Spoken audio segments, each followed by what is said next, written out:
বিয়ের 2 বছর পর চাকরি হলো। শাশুড়ি মা নারাজ, তিনি বৌমাকে চাকরি করতে দেবেন না। রাতে ওনার কোলে মাথা রেখে বললাম, মা আমি চাকরিটা করি। মা কঠিন স্বরে বলল, না, বউদের বাইরে কাজ করতে হবে না। তোমার ছেলে একা সংসার সামলাতে হিমশিম খেতে হচ্ছে।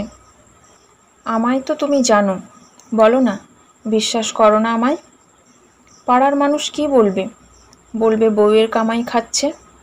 ওদের কথায় কি আসে যায়? আমাদের সংসার খরচ কি ওরা দিচ্ছে? প্লিজ মা, রাজি হয়ে যাও।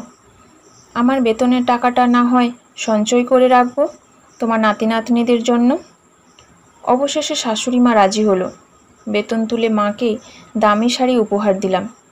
এক দেবরের বিয়েতে মা শাড়ি পরলেন। সবাই দেখে প্রশংসা করে বলছে, শাড়িটা তো খুব সুন্দর। মা প্রত্যুত্তরে গর্বিত হেসে বলল, এইটা আমার মেয়ে দিয়েছে।